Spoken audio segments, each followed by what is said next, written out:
Olá pessoal, tudo bem com vocês? Aqui é a professora Márcia, da disciplina de Biologia, e estamos aqui para mais uma aula de Botânica. Dessa vez vamos estudar a anatomia da raiz, do caule e da folha, como é organizada essas estruturas do corpo vegetal. Então, se você gosta do conteúdo que é aqui postado nesse canal, não esqueça de deixar um comentário e também de se inscrever. Assim você terá acesso ao material que eu irei postar. Você receberá notificações toda vez que eu postar um novo vídeo. Então, vamos lá para a aula.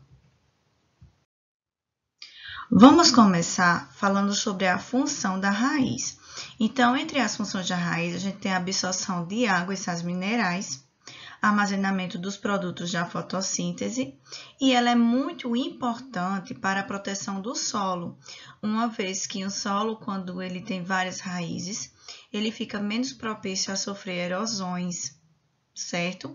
E também impede a desertificação, que é a perda do humo, é a camada nutritiva do solo. Então, quando o solo ele é bem nutrido por vegetais, quando ele tem várias raízes de diversas plantas, dificilmente ele vai sofrer esse tipo de degradação. A raiz, ela se origina de uma raiz embrionária que é chamada de radícula, certo? Então, a radícula, aqui, ó, ela vai dar origem às raízes. Lembrando que a raiz ela pode ter uma raiz principal, que é também chamada de pivotante, e algumas raízes laterais, e ela também pode ser uma raiz do tipo vassourinha, que é vasiculada, não tem raiz principal. Então, numa planta monocotiledônea, eu vou encontrar raízes vasiculadas.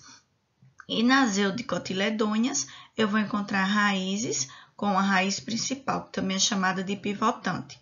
Então, aqui no próximo slide, a gente observa a estrutura de uma raiz pivotante. Então, o que é que eu vou observar? Ela tem uma raiz principal, que é essa daqui, que é também chamada de pivotante. Nessa raiz principal, eu vou encontrar a coifa, na extremidade que se volta para o solo, né? Essa coifa ela é também chamada de zona de proteção, porque ela vai proteger a raiz no momento do seu crescimento. Então, se no momento que a raiz está crescendo, ela encontrar com alguma rocha, alguma coisa que possa danificá-la, isso não vai acontecer, porque tem essa estrutura chamada de coifa que vai proteger a raiz contra possíveis danos que possa ocorrer no seu desenvolvimento.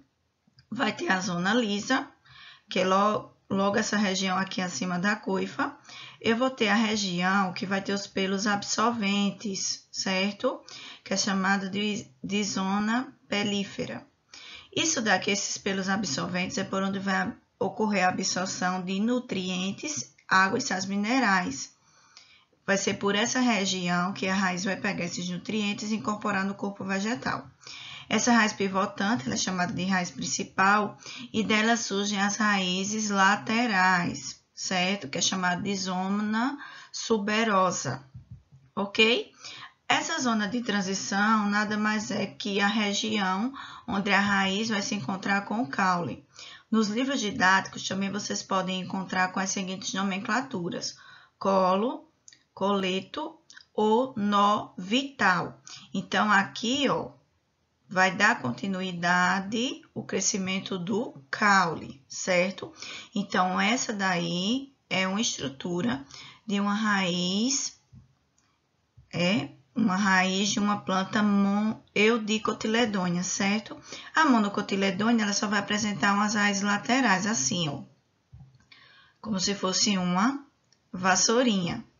Onde é que eu vou encontrar isso? No milho, por exemplo. O milho, ela é uma monocotiledônea. Nas eudicotiledôneas, eu vou encontrar essa raiz pivotante. Então, exemplo de uma eudicotiledônea, o feijão, ok? Dando continuidade, agora iremos ver um pouco sobre a anatomia da raiz. Então, aqui eu coloquei um corte transversal de uma raiz, né? Lembrando que esse corte ele está aqui de forma didática, no microscópio eu não vejo dessa forma, certo? Não nessa organização tão precisa como foi feito no desenho. Então, eu tenho o cóccix, que é também chamado de casca. Nesse cóccix eu vou encontrar o rizodema, onde nele não existe nem cutícula nem estômatos. Eu vou encontrar também o endoderma, que no caso é responsável pelo controle da passagem de água. Lembrando que esse rizodema, ele é como se fosse um revestimento epidérmico da raiz, ok? Aí aqui dentro, na estrutura interna, eu vou encontrar o cilindro vascular ou central, que ele é responsável pelo surgimento das ramificações da raiz. A estrutura principal, que é responsável pelo surgimento dessas ramificações, é o periciclo, certo? Esse periciclo aqui, ó. Aí aqui dentro tem uma medula, e essas estruturas que vocês estão vendo aqui são os vasos condutores. Lembrando que a gente tem dois, o xilema, que vai transportar água e sais minerais, e o floema, que vai transportar a seiva elaborada. Toda essa estrutura aqui, ela forma o cilindro vascular da raiz, ok? As raízes, elas têm uma organização de acordo com o tipo.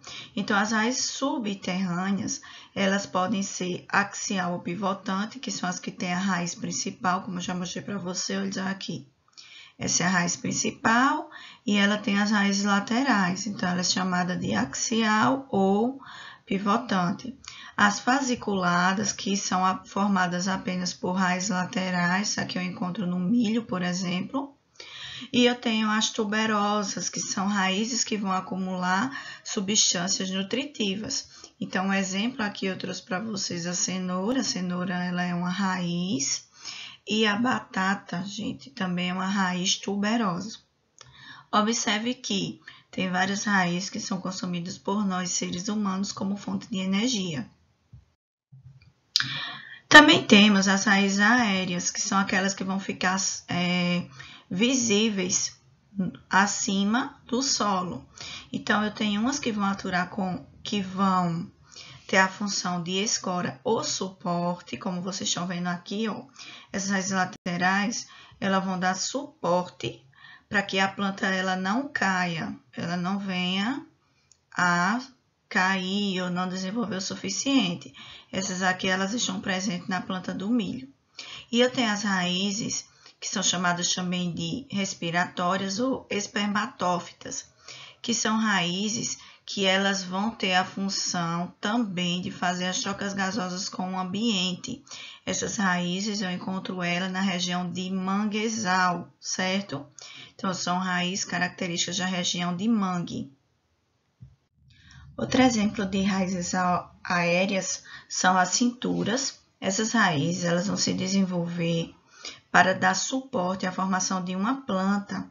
Essa planta são plantas epífitas que costumam viver em cima de troncos de outras plantas, como, por exemplo, as orquídeas ou bromélias.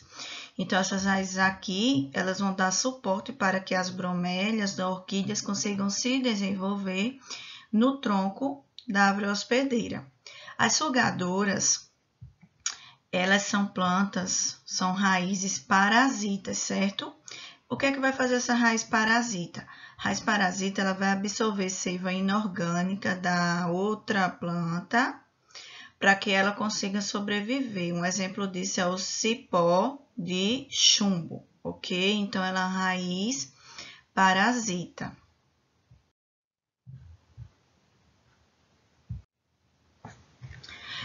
Entre as raízes aéreas, também observamos as estrangulantes, que são chamadas assim, porque são raízes que, na medida que ela vai se desenvolvendo, ela estrangula a outra planta até que essa planta morra. Isso ela faz para eliminar a competição por água e sais minerais. E a grampiforme, elas são raízes adversiais que surgem do caule e vão auxiliar na fixação e no suporte da planta. Também temos entre as raízes aéreas, raízes aquáticas, né, que é aquela que vai permitir que o corpo vegetal flutue. Então, aqui como exemplo, eu coloquei as raízes da Vitória régia, certo? Que é uma planta aquática. O caule. Entre as funções do caule, a gente observa sustentar as folhas, as flores e os frutos, no caso da planta que possui frutos. É no caule que eu vou encontrar os vasocondutores de seiva, que é o xilema e o floema. No caule também ocorre a absorção de alguns nutrientes, como por exemplo a batata inglesa, ela é um tipo de caule, né? A batatinha, que a gente conhece popularmente como batatinha, e ela é usada no preparo de diversos alimentos. E alguns caules também fazem fotossíntese, como por exemplo o cacto. O cacto ele é uma planta xerófita, então esse caule também ele armazena água, fazendo com que a planta ela não perca água com facilidade para o ambiente e consiga sobreviver nos períodos de longa estiagem. Então, elas são plantas características de ambiente seco. A estrutura do caule. O caule ele é formado pelo meristema primário. Esse meristema primário possui duas gemas, as apicais e as laterais. A gema apical é responsável pelo crescimento na altura. Isso aqui são as gemas apicais. Aí a gema lateral, ela forma um entrenó e forma os nozinhos, que vai formar os ramos laterais da planta. Nessa região de gema, que é a região de crescimento, eu posso fazer aquela técnica que é chamada de enxerto, onde eu tiro um raminho desse na região de gema, pego o raminho de outra planta, coloco aqui e faço a cicatrização. Então, eu posso ter duas plantas em uma.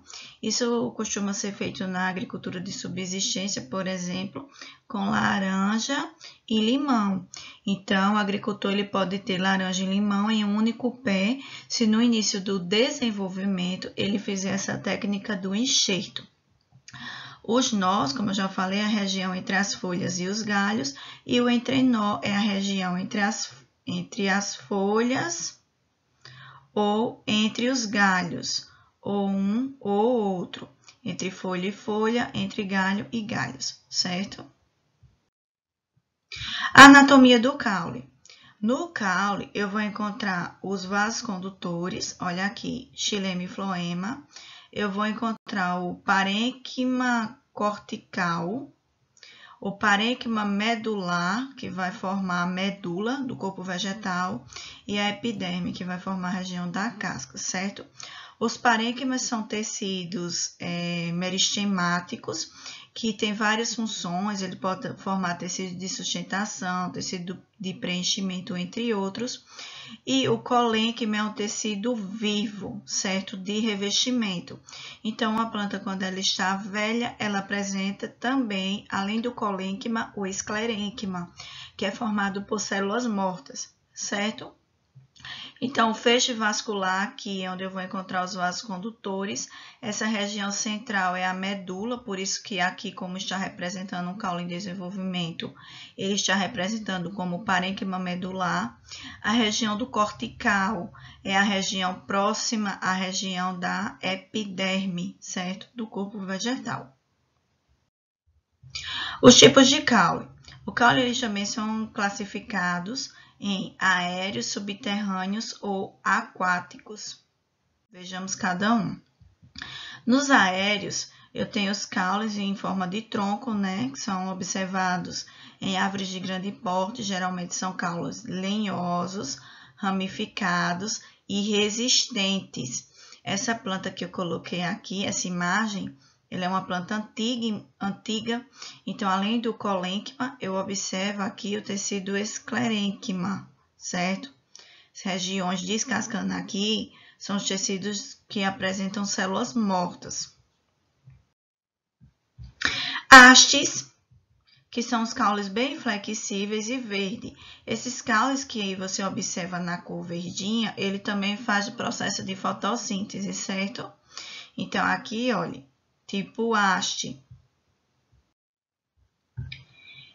Estipe, que são caulos longos, sem ramificações e com folhas saindo de suas extremidades. O estipe ele é formado por nós. Eu encontro esse tipo de caule aqui das palmeiras, dos coqueiros, entre outros. O como, ó, que é formado de nós e entre nós, eles são observados nitidamente. Ó, aqui os nozinhos. Isso daqui são encontrados na cana de açúcar. E os caules trepador, que são aqueles caules que eles vão se enrolar ou se prender em outras plantas para fazer delas suporte. Então, o chuchu, ó, ele é uma planta que utiliza outra como suporte, né? A ervilha também faz esse processo. Então, ela apresenta um caule trepador, que são conhecidas popularmente como plantas trepadeiras, porque elas utilizam outra planta para fazer esse processo de suporte e conseguir se desenvolver. E tem também aqueles rastejantes, que são os caules que crescem com apoio no solo. Então, eu vou observar isso, por exemplo, no caule de uma melancia. Ele não vai se desenvolver, né? Ele vai ficar rastejante no solo. E os rizomas, que crescem horizontalmente sobre o solo, produzindo ramos, folhas e flores. Um exemplo de rizoma, por exemplo, é o gengibre, que também é um caule subterrâneo, que ele possui alto poder medicinal, né? A gente utiliza gengibre para a cura de diversas doenças respiratórias. Entre o caule subterrâneo, a gente também tem os tubérculos, que eles vão acumular substância nutritiva, como, por exemplo, a batata inglesa, conhecida popularmente como batatinha, que é usada na nossa culinária para a composição de diversos pratos. E tem aqueles caules aquáticos, que são flexíveis, clorofilados, fazem o processo de clorofila e são ricos em parênquimas aéreos, que são aeríferos. Esse tipo de parênquima, ele enche de ar, por isso que são chamados de aeríferos. Assim, eles conseguem fazer com que a planta fique submersa, entendeu? Por conta desse excesso de ar na sua composição. E caules modificados, caules suculentos. Um exemplo aqui é a barriguda. Ela acumulou muita substância, né, nutritiva na região do caule, por isso que é uma planta que ela tem o seu caule assim bem extenso, é chamado de barriguda. O bumbo, que são caules modificados, também são caules subterrâneos, na qual parte de raízes advérsias, como, por exemplo, a cebola e o alho. Então, essa parte que a gente consome da cebola nada mais é do que o caule, certo? Aí, aqui tem as raízes, que são vasculadas. O alho também, ele é um tipo de caule do estilo bumbo. Outros caules, outras modificações do caule são os espinhos, que são ramos atrofiados e pontiagudos, como, por exemplo, a laranjeira tem espinhos. Então, os espinhos, eles têm várias funções, entre elas, proteger a planta contra predadores naturais, e essas modificações em espinhos também ajudam a planta a reter água em algumas situações, né? Fazendo com que elas consigam sobreviver a períodos de estiagem. A gavinha, que são caules modificados que fixam caules trepadores, como, por exemplo, o maracujá. Então, no maracujá eu vou encontrar gavinhas, que são ramificações que vão auxiliar no desenvolvimento do fruto. E as folhas? Qual a principal função das folhas? Fotossíntese, né? Trocas gasosas com o ambiente e a transpiração do corpo vegetal. Qual a estrutura de uma folha? Vamos lá. Ela tem o limbo.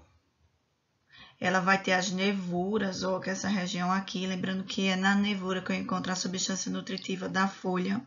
Então, quanto maior for a sua nervura, mais concentrada for a nervura, mais nutrientes eu vou encontrar nessa folha, certo? Aí eu tenho aqui uma nervura principal nessa folha e tenho as nervuras laterais. As nervuras, elas têm formas de organizações precisas, vocês vão observar nos próximos slides.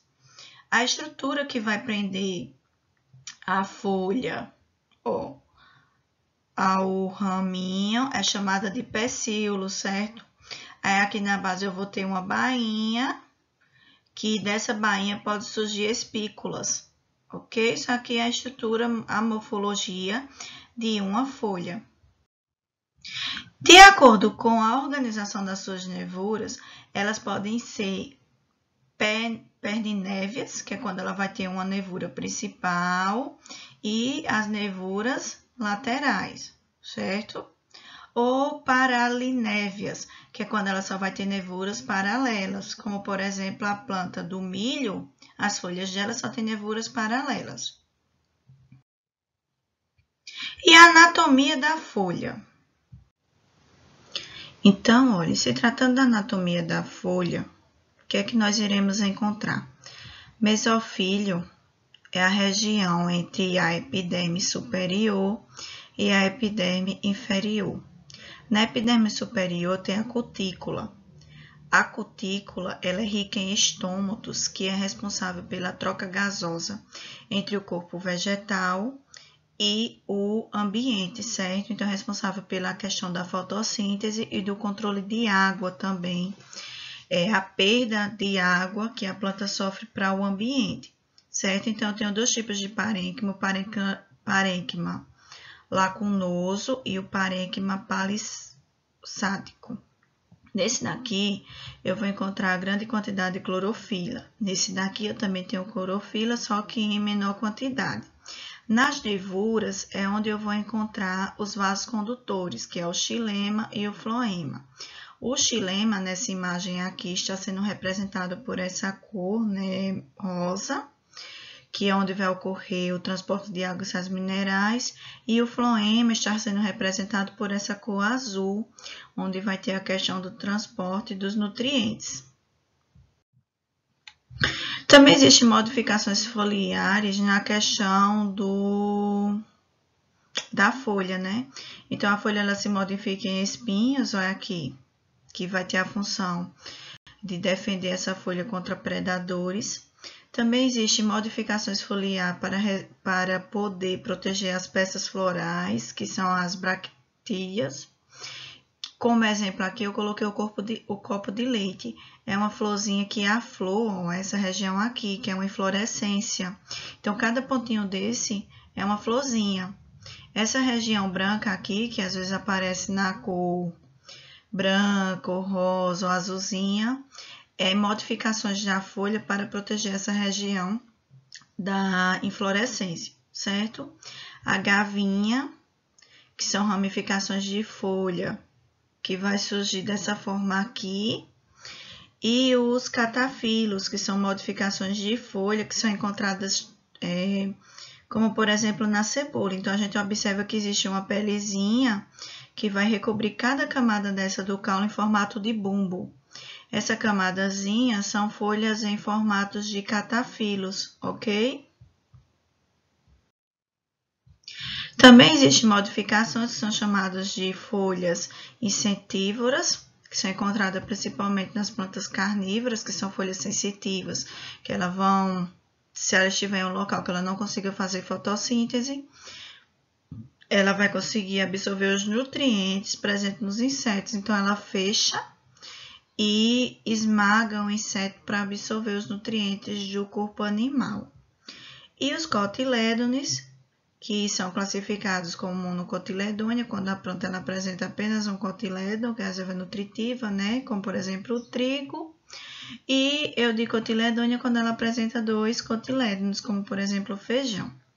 Então, gente, por hoje é só. Espero que tenham gostado da aula. Fiquem com Deus.